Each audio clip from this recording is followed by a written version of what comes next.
Hey, what's up everybody? Bdf 44 coming at you with another video. Alright, making a video here.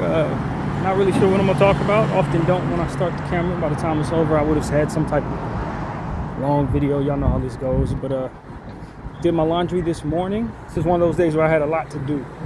From the moment I woke up, I felt the weight of it too. It's like, man, I gotta do this, and this. You never want to look at your life that way. You want to just take things in increments or phases, steps, and then just walk each step and take a breath between steps. That's kind of how you got to do it. But I was looking at things like, man, I got to do this, I got to do this, I got to do this. It's like, hold on. Let's first get out of bed, tackle the first thing, and then let's just get all of those things done. So yeah, that's what it is, man. I got all of the stuff that I needed to do this morning out of the way: laundry, exercise, all that stuff. I did 2 art pieces while I was waiting on the laundry to get done. Didn't have any snags with the laundry this time. Had to use 2 machines for washing and drying because I had a little too much. I let it back up a little more than I cared to. It wasn't that I did, to be honest with you. It was just because it's been cold, I've been using heavier clothing, which requires more space, which means heavier loads in the shower. So, I mean, in the washer and dryer. So, yeah, had to spend double to get this one done, but it was worth it because last couple times when I did that with one machine, it would just stop up the machine, prolonging my time, or not get dry, and then I had to hang up everything after putting it in the dryer any damn way. So this time everything was perfectly dry because of how I did it. There was no issues with the snags. I was able to use the machines. They weren't taken, so it kept me on schedule. In fact, I'm a little ahead of schedule today. This pertains to when I wanted to get out the house. So that's pretty good. Feel good, man. I'm recovering from Thanksgiving. My body really had issues with that, the stomach stuff and all of that, and it's been lingering a little bit. You know, some of those symptoms that come from eating the wrong stuff, some of them came, and so I feel a little out of shape, plus kind of not walking as much over the last 2 weeks, 3 weeks, not getting out as much. It's not great for my body, so I feel like I'm out of shape right now for my standards, even though, you know, it ain't been that long, but they don't take long for my metabolism to go out of whack. So that's really what it is, just trying to get my cardio in. I've been doing all my strength stuff, but I haven't done as much of the cardio, the things that make you sweat. So yeah, man, that's really what it is, just getting out here, gonna make a full day of it. First one I've had in a while. Go to Hollywood and stuff. I ain't been to Hollywood in almost a week and a half or whatever. So that's really what it is, man. Just handling now grocery shopping. I have a lot of stuff to purchase, so that means it's gonna be a heavy backpack and stuff like that. So yeah, man, I feel pretty good. I think I'll feel a lot better after this walk, though, after all of this stuff I have to get done. And so yeah, man, what did I watch this morning? I watched a whole 2 hours of Ian Carroll, and he does a lot of he's a conservative analyst who breaks down lots and lots of evidence for whatever he's talking about. So he's always looking into conspiracies and stuff like that, but he comes with an insane amount of receipts, way more than I have the mental capacity to actually go over myself. So he's like the ultimate homework guy. He's the ultimate find the facts guy, and I find him to be pretty damn credible. I am not a conservative, as you guys know, but I've been paying more attention to conservative talking stuff just because of what's been going on with Candace Owens. She's kind of been pointing us towards certain people pay attention to who are credible. And Ian Carroll is one of the people that I found is credible.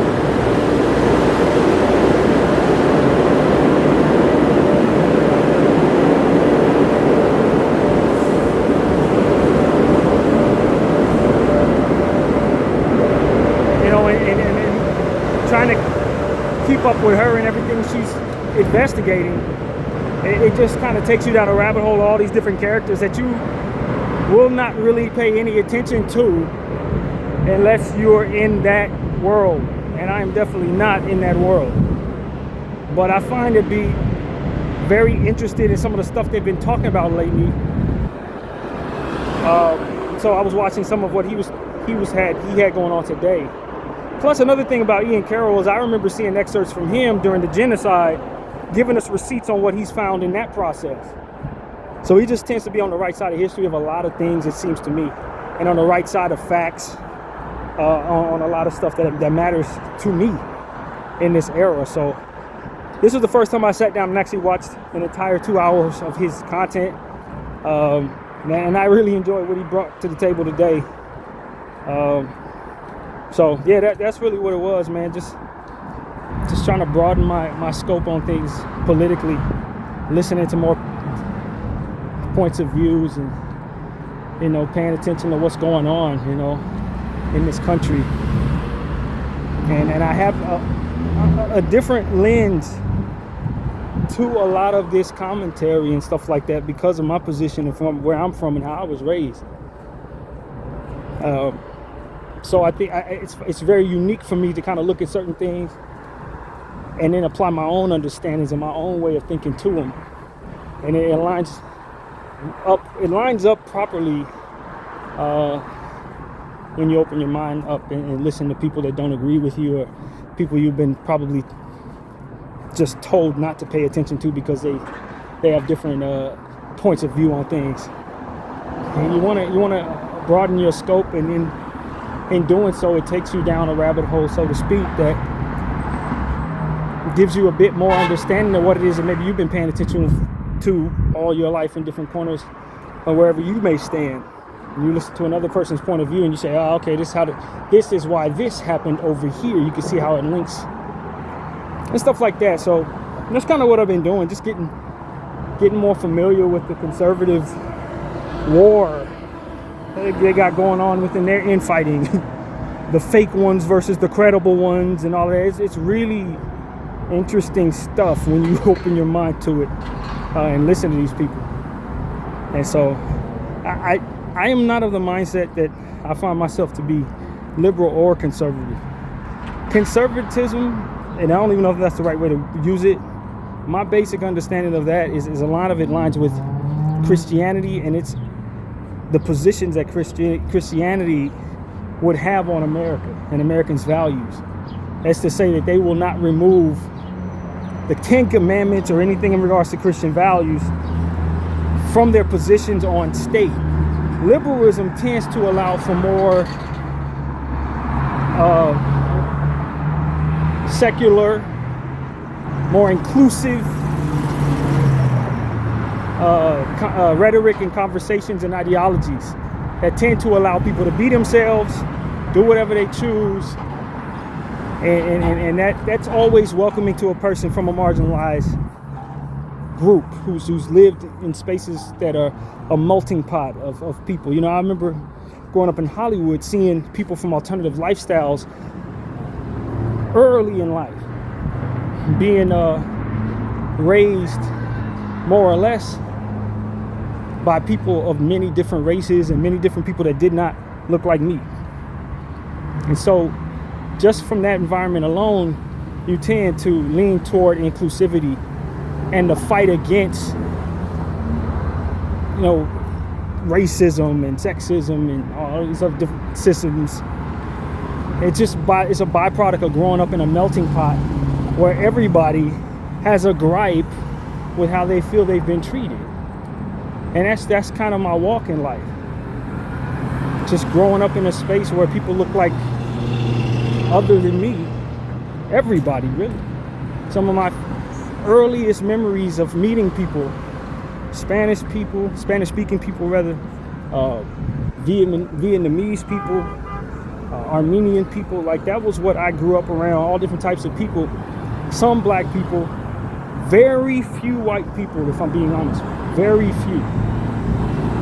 And so a lot of the positions that a lot of the people that raised me would take was it's all of us versus white supremacy, and it's imposing bigotry upon all of us. All of us. And our fight to be included, our fight to be heard, our fight to be taken seriously. And raised in a black household, you know what I mean? My mother, she took some of those similar stances. There was never much of a reason to kind of listen to conservatism or anything having to do with that position, because it was always considered the antagonist in our lives or the enemy in our lives. A lot of the stuff that had to do with conservatism or Republican positions tend to exclude us, or at least that was the perception of it. It wasn't until I really started to become a grown man and start looking around and seeing some of the people who claim to be willing to include us in things starting to betray what it is that they stood on for the sake of whatever their politics were, for me to really understand that, okay, these people here, they don't love us any more than those who over there do. They just pretend and that they mess with us for whatever the position would be they want to take politically. And when you start saying, okay, well, if these people don't hold any credibility, and who does? Let me go listen to these other people over here. What are they talking about? I think at the end of the day, for me, though, genocide in Gaza became the most important conversation for me in regards to my interests. Because as I've said on a million times on this channel, it seemed to be a center point for all different types of corruption. But the information within that conversation connected to so many different plights of so many different people of color. And it paralleled so many different plights of so many different people of color all over the world. And as you find what's there, you begin to realize that a lot of those situations don't just seem to connect, but they actually are in fact related to one another based on who's doing what to whom. Finding out it is what it is. White supremacy, Zionist supremacy has a hand or a leg in a good portion of the things that take place in this world. To people of color, that this boogeyman, or as my ancestors would call the man,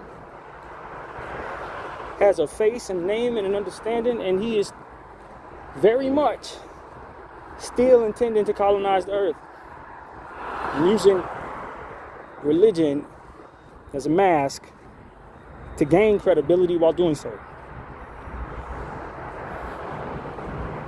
And there are many people who meant me no good did so behind that same religious mask, or a different one, but the same idea there is the case. And so now, when I look at this genocide and I say, well, whatever the heck we're talking about, whatever the issue is, whether we're talking about ICE, we're talking about what's going on in the Congo, you're talking about what's going on in these inner cities, you talk about what's going on in other countries, the Western world, forced poverty, many struggles, the government and all its issues, foreign governments and all their issues. What you tend to find is the same people who are committing this genocide had their hand in a good portion, if not all of those situations. And then if you just do the homework, you're going to see them come up eventually. You dig over there enough, you're going to see them. You dig there over enough, you're going to see them. And that's what I've come to understand. So now when anybody wants to talk about, I don't care what position you take politically, I don't care how you feel about anything right now, if you're going to tell the truth about them, I'm interested in hearing what you got to say. And that's kind of what it is for me. Some of these conservative people are having it be the forefront of their conversation. They want to talk about Israel and what Israel has its hand in. They want to talk about freeing our country from its clutches and liberating the people from the Hasbro, which is specifically Israeli propaganda meant to normalize Zionist positions of many kinds, which are at its core satanic colonial practices. That's just what it is. And so, yeah, I mean, I'm listening to anyone who's talking about this. A conservative, or Republican, Democrat, liberal,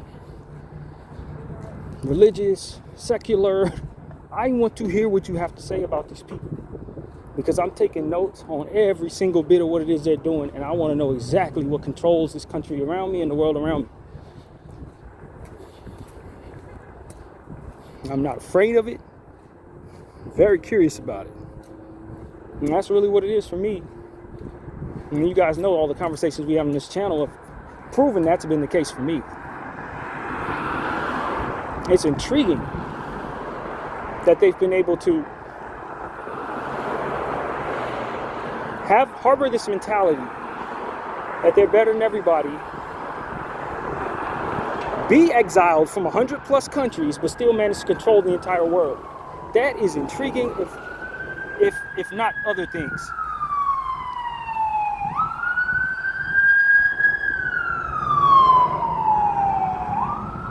And so for me today, listening to Ian Carroll and his position on his conversations that he was having, that's what brought me to him. It's his interest in them. That's what brought me to Candace. It's her interest in them.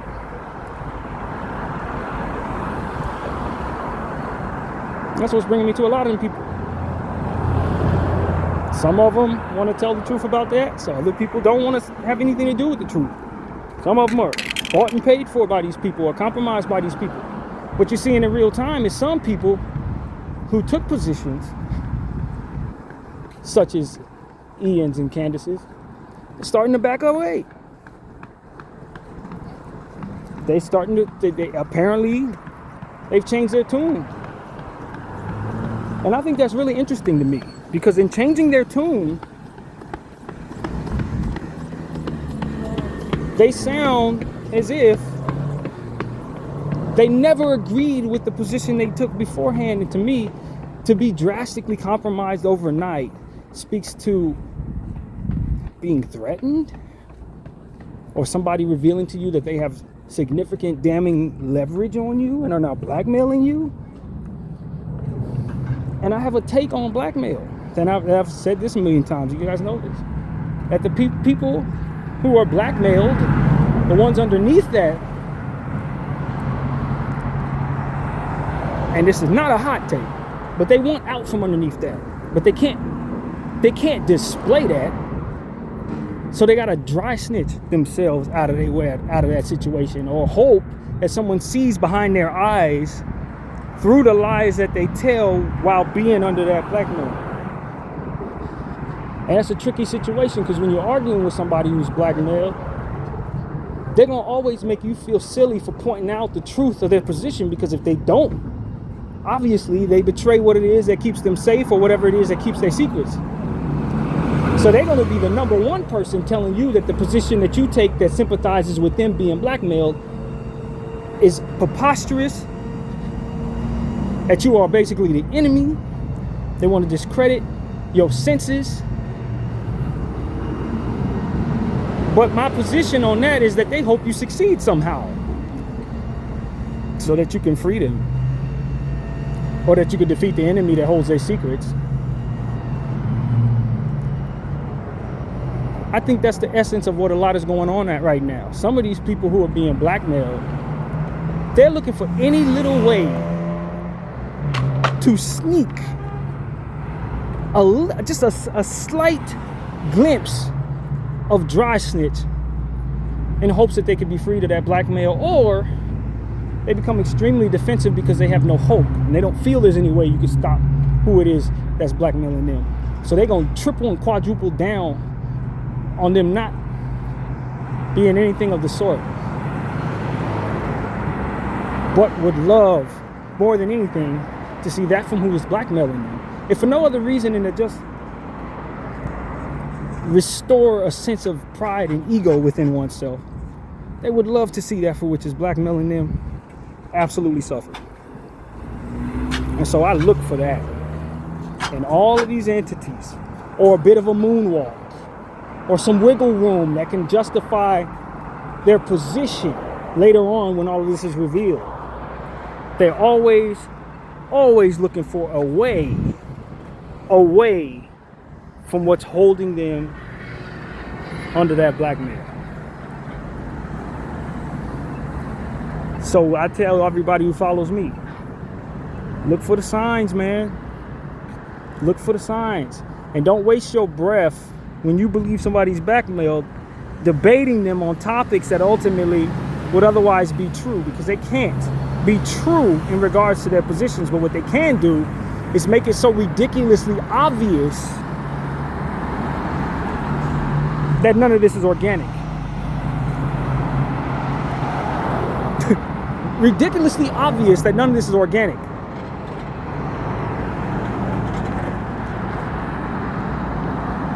And then we'll stand on the position that you're stupid for noticing. But all these people who are blackmailed want out from underneath that blackmail. So in a world where our government, I think it's enough evidence out there to give forth the reasonable concern that such is in place in the highest spaces of our government. Reason to believe that they feel they have no hope but to do exactly what whoever is blackmailing them is having them to do or say. And if you pay enough of attention, this is what we've been talking about on my channel for a couple of days now. If you pay enough attention to those who are blackmailed, you're going to hear the rhetoric of those who control them, especially if the entity that controls them is a narcissist. You're most definitely going to know that what's coming out of that puppet's mouth, that blackmailed person's mouth, comes from that particular energy that behaves that way. None of this is new. This is what we've been talking about for about 3 days now. And I'm just telling y'all, I see this in so many different places right now in this country. So many different aspects of what it is I'm seeing has the same arrogant entity behind it, having them say things that are not believable. And I think that there is a world where some of the people who are doing the blackmailing are also being blackmailed and want to make it obvious that they too would not align with this if not for the presence of something holding them to doing so. And the essence of what it is that I'm sensing is that. And I've said that. I started saying things like that about 2 years ago when this genocide first began. That I think some of the people on the side of Israel who are supposed to be shot callers really secretly just fear this crap, and they don't actually agree with it either. But they don't really have a choice because if they divert from what it should be, they too will face consequences that are too harsh for themselves. So they gonna go along with it too. But some of them don't want to do this any more than the people that are being blackmailed. And I'm telling you, I am sensing so much of that being possible behind the puppets themselves. Are people who are controlling the puppets who want to make it obvious that they are controlling puppets so that all of this could fall apart and that they too can be free of it. And the essence of that is more than obvious, but it's not being talked about because I don't think anybody's really digging that far into it. But there are a lot of people within that who are starting to listen to talking points that would challenge their thinking. And in that being the case comes the environment where people can start changing their mind from behind enemy lines, so to speak. When you start listening to enough people provide truth and provide logic for you to apply, even if your intention is to sneakily infiltrate their circumstances, what you can end up finding is that people may be convinced by what they find there to change their mind about what it is they're doing and what it is that they believe. Now, they may not have any choice but to continue doing what they're doing, but their minds are going to be changed about the positions that they take and the fundamental inspiration behind the choices that they're making to follow this entity. This is why I do what I do.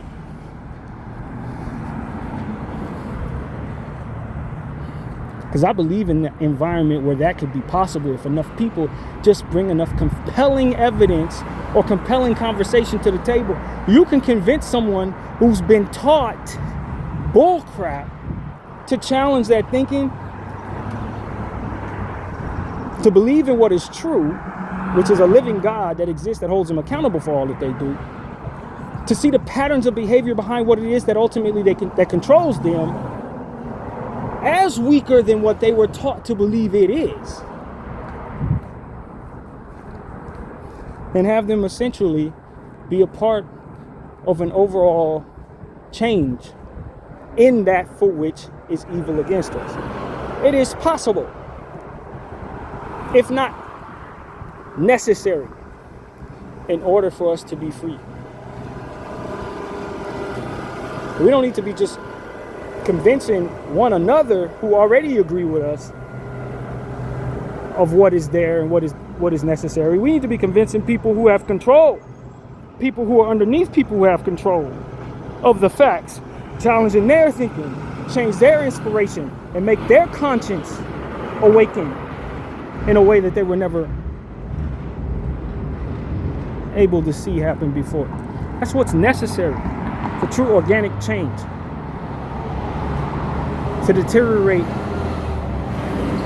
a monster like this, it has to be destroyed from the inside out.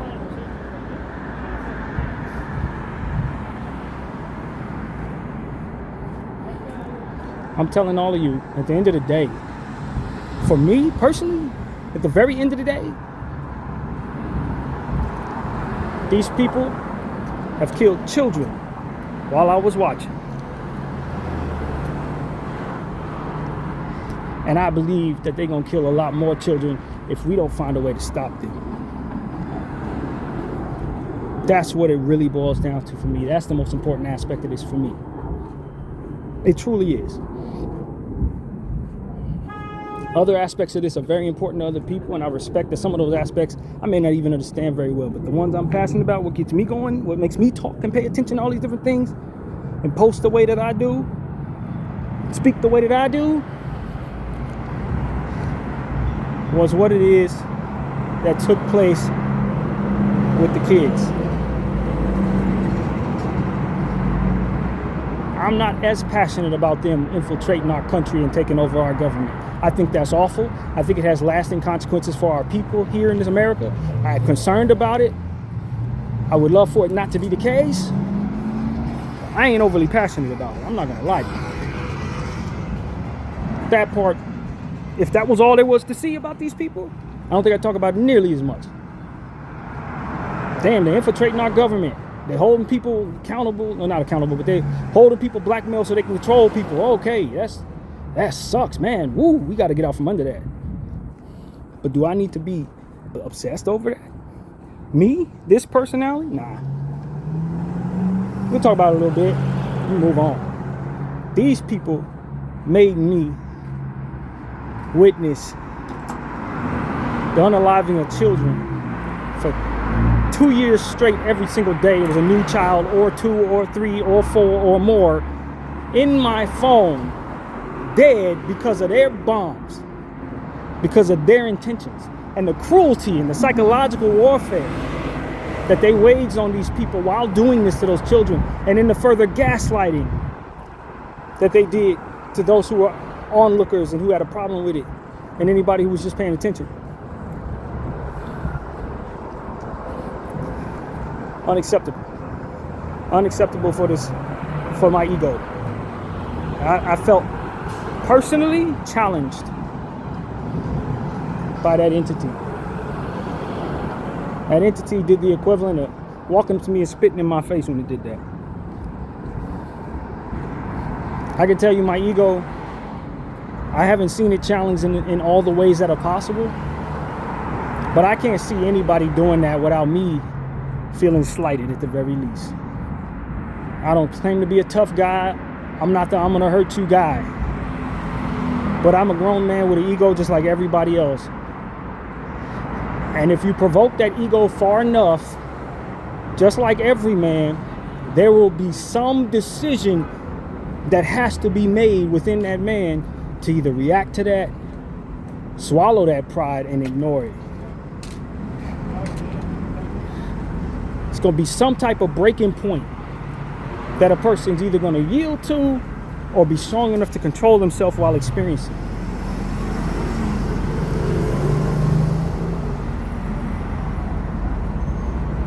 And that's essentially what Israel has done here with me. By killing those babies and forcing me to watch it. It's exactly what happened. Now, this is equivalent to me doing whatever I do in response to you spitting in my face. And the essence of that for me is to put forth every bit of what my understanding is spiritually,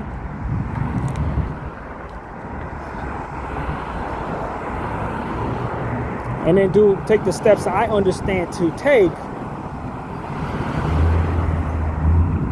to hold that entity accountable.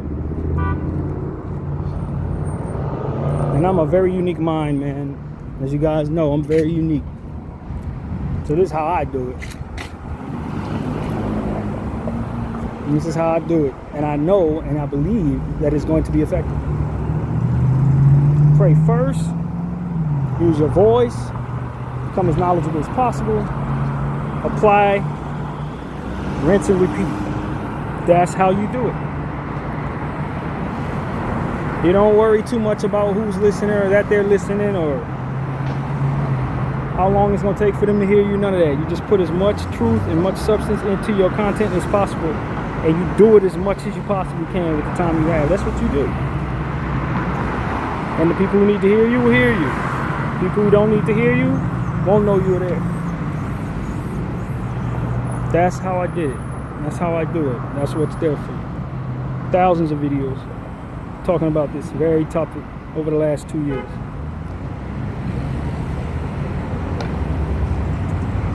They shouldn't have did that while everybody was watching. They shouldn't have did it at all. That's what it really came down to, y'all. They should not have done that. And you want to take the land? There are ways of taking the land from poor people that don't require you to kill them. Let's just be honest. Taking the land from anybody is an awful thing. But waging psychological and physical warfare on people who can't defend themselves, that is unnecessary. For an entity as powerful as Israel, an entity as powerful as the Zionists, that was an absolutely unnecessary act. And then to sacrifice so many of your own people so that you could create the justification of such is demonic in nature, an unnecessary action in bad faith, in bad intentions, unnecessary cruelty. And that's what it was. Y'all got the power to enact into law whatever you choose. You control the American government, several South American governments, several African governments, several European governments. You control a lot. If you have a war that you need to fight, you got weapons everywhere. There is no logical reason for you to be threatened by a bunch of poor people that you've had control over for 75 years. This is a ritual sacrifice. That's what that is. There's no threat there for these people. These are the most powerful people in the world, and they remind us of it all day, every day. There's no way that they actually needed to hurt these poor people in that land. There's no reason. They didn't have no threats. There's no threats. Let's just be honest. They control the American government and all of its soldiers. Everything in the UK, in France, they got all of it. South America. If the aliens are coming, They have control over our best defense against the aliens from outer space, because they control every damn thing. And you're trying to tell me they're afraid of a couple poor people? A society that's 50% toddlers? No, man, they're not. This is them stepping on the weakest amongst us to sacrifice to the devil himself. That is exactly what that is.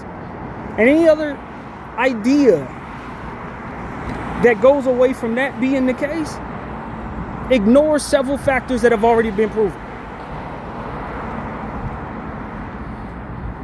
They did this shit out of the hate in their hearts. They ain't not out of fear, not out of concern, not out of threats. They're not afraid of threats.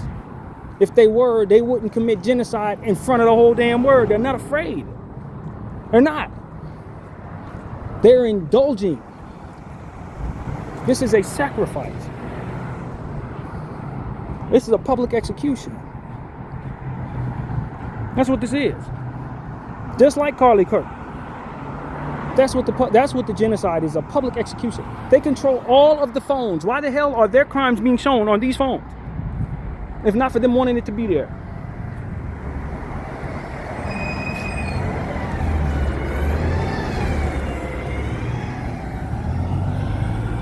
BB said it himself. Anytime you holding the phone, you got a piece of Israel in your hand. Well, okay, if that's the case, then why is what you've done exposed to me on this phone if not for you wanting me to see it?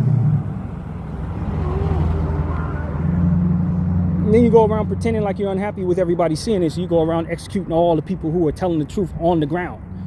Nah, you showed all of us what that was via them because you control the devices themselves.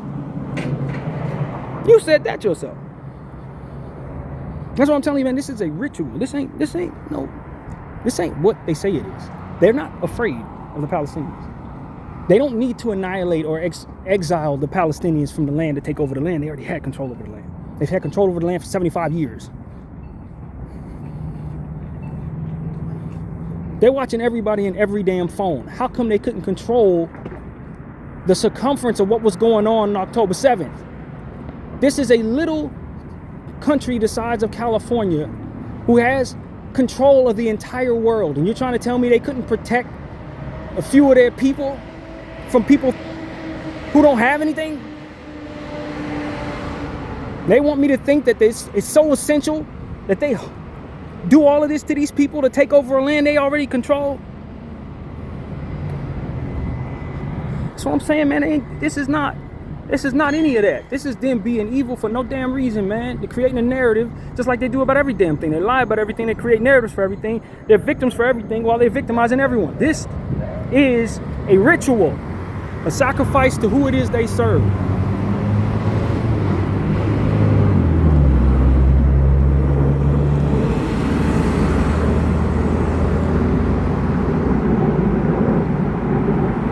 And I happen to serve God on the opposite end of that. You see what I'm saying? That's all this is. It's spiritual warfare, and they are entities engaging in one of many strikes that the enemy has upon this earth. That's what that is. They work for him, and they're doing what he said. And if we are going to survive what it is that they have planned, defending yourself requires you not, absolutely not, to continue to empower them to do so. Nor does it require you to chase your tail in regards to them. You don't sit up here and be confused about what you're seeing when they're showing you exactly what it is you need to see in order to understand. They killed a lot of children in front of all of us. Little ones who couldn't do nothing to harm them. People they didn't know who they were going to grow up to be. It could have been doctors, lawyers, artists. They don't know who those kids are. They tell you they're going to grow up to be terrorists. They have no idea, just like you don't know what those kids would have turned out to be. But they're sacrificing a bunch of whoever at the root of the start of their lives claims of taking over a land that they already control. Claims that they're afraid of people who they've been torturing for the last 75 years. BDF 44. I thank y'all for watching.